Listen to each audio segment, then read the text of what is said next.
सर्वप्रथम या ठिकाणी मी सर्व पत्रकार बंधूंचं आभार मानतो. इलेक्ट्रॉनिक मीडिया सर्वांचा मी आभार मानतो. मी कोल्हापूर महानगरपालिका माजी नगरसेवक राहुल सुभाष चव्हाण शिवसेना. आता जसं तुम्ही जसं प्रश्न विचारला की उमेदवारी मिळेल, मी देखील ह्याच अंधारात होतो की मला उमेदवारी मिळायलाच पाहिजे. कारण की एकनाथ शिंदे साहेबांचा एकमेव नगरसेवक जर कोल्हापुरात कोण असेल तर एकमेव नगरसेवक राहुल सुभाष चव्हाण हे शिवसेनेचे एकमेव नगरसेवक एकनाथ शिंदे साहेबांबरोबर पहिल्यापासून ठामपणे पाठीशी उभा राहिलेले आहेत. आणि अचानक माझ्यावर एक स्टँडिंग नगरसेवकाचं तिकीट कट होतंय, म्हणजे माझा गळा कापल्यासारखा केलेला आहे इथे.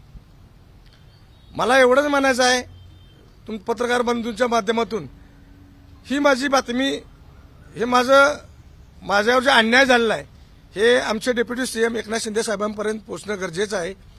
कारण साहेबांची काय माहीत आहे का नाही माहीत आहे मला माहीत नाही, कारण हे साहेबांपर्यंत पोहोचण्याचं गरजेचं आहे. कारण साहेबांचं कायम शिवसैनिकांना न्याय आहे.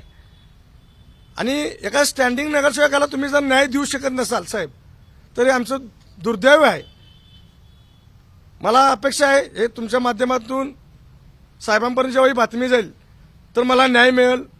उद्या मी फॉर्म भरत आहे आणि विजय खेचून आणि ताकद आमच्यात आहे, कारण मी एक शिवसैनिक आहे. सगळ्या जनतेचा आशीर्वाद ताकद माझ्या पाठीशी आहे. मला एवढंच अपेक्षित आहे की मला न्याय मिळावा. नाही, मी जसं सांगितलं ना तुम्हाला, मी उद्या स्वतः फॉर्म भरतच आहे. नाही, मी अपक्ष फॉर्म भरत आहे उद्या.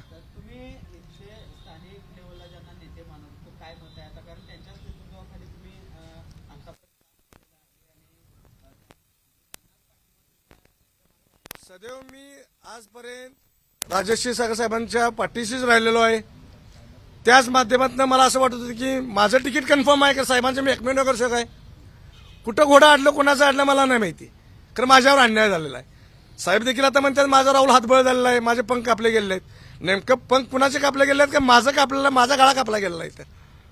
आपण पॉम्पलेट काढले त्याच्यावर अधिकृत उमेदवारी परवानगी घेतलेली असं नाही, मी वरिष्ठांची परवानगी घेऊनच मी अधिकृत शिवसेनेचा मी ऑलरेडी नगरसेवक होतो. मी शिंदे साहेबांच्या गटात मी आहे, एकमेव नगरसेवक. मी विचारूनच मी माझं अहवाल छापलेला आणि मी घर टू घर माझे अहवाल गेले आहेत. 95% माझं पूर्ण वॉर्ड घर टू घर एकदा दोनदा फिरून झालेला आहे. आणि आता मी एवढं पुढे गेलेलो आहे आणि तुम्ही ऐन टायमाला उद्या तुम्ही एबी फॉर्म वाटणार आहे आणि माझं मला कळतं की माझं त्यात लिस्टमध्ये नाव नाही आहे.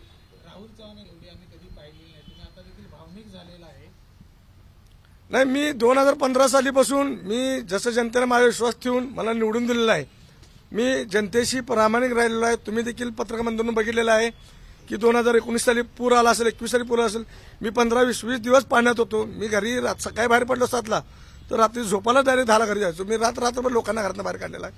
आणि याची गवाही स्वतः तुम्ही पत्रकार बांधू आहे, लोक आहेत सगळी माझी. आणि आता मला कळतं की राहुल चव्हाणचा निगेटिव्ह रिपोर्ट आहे. आणि निगेटिव्ह रिपोर्ट काढतंय कोण? मला तर असं म्हणायचं की निगेटिव्ह रिपोर्ट पत्रकार मानतो, पत्रकार मीडियामध्ये द्यायला पाहिजे ना. एकही मीडिया मला असं दाखवा की ज्यांनी अहवाल दिलेला आहे की राहुल चव्हाण निगेटिव्ह रिपोर्ट आहे म्हणून. राहुल चव्हाण हे असं असताना नेत्यांचं जवळीक असताना तुमचं तिकीट कापण्याची मूळ कारण तुम्हाला काय वाटतं आणि ह्याच्या पाठीमागे कोण असं वाटतं? नाही साहेब, याचं कसं आहे, आता मी कुणाला दोष देत बसणार एवढा माझ्याकडे वेळ नाही साहेब आता. कारण मला एवढंच माहिती आहे मी इलेक्शन तोंडावर आहे. मी माझ्या पक्षाच्या मार्फत एक अधिकृत उमेदवार म्हणून मी खूप पुढे गेलेलो आहे. आणि अशा ठिकाणी त्यांनी येऊन मला थांबवून माझा गळा कापण्याचा प्रयत्न करायला लागलेत की बाबा मला हातबलच करून टाकलेला आहे. आणि ह्या अशा वेळी मला माझे मुख्यमंत्री एकनाथ शिंदे साहेब यांच्याकडूनच मला अपेक्षा आहे की मला न्याय मिळेल. खरं तर सर्वप्रथम मी एक गोष्ट पत्रकारांना खुलासा करणार आहे.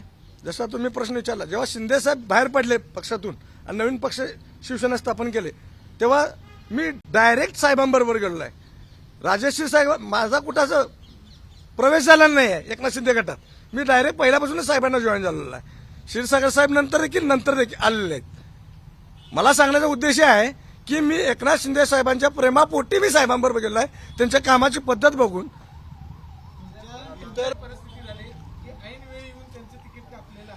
नाही, मी कुणाचं नाव घेऊ शकत नाही ना, कारण एकमेव नगरसेवक शिवसेनेचा मी एकमेवच होतो ना.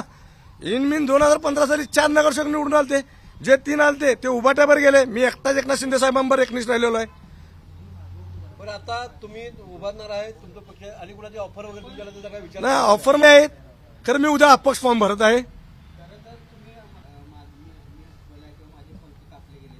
आता त्याच्या मुलाला तिकीट मिळते, त्याच्या अन्य दोन नातेवाईकांना पक्षाकडून तिकीट मिळते, पण राहुल ना मिळत नाही तिकीट. मग कसं बघ तेच कोडं आम्हाला सुटणं झालंय म्हणून मी याच्यावर काही जास्त बोलू शकत नाहीत, कारण ते माझे नेते आहेत. कारण मला असं वाटतं की माझ्या नेत्यांनी माझ्यासाठी प्रयत्न करायला पाहिजे होता. जसं त्यांच्या नातेवाईकांचे असतील, त्यांच्या मुलाचा असेल, तसं मी पण त्यांचा एक मुलगाच आहे, एक शिवसैनिक म्हणून.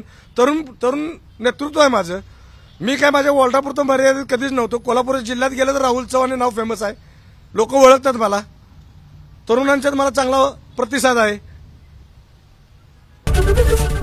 एबीपी माझा, उघडा डोळे बघा नीट.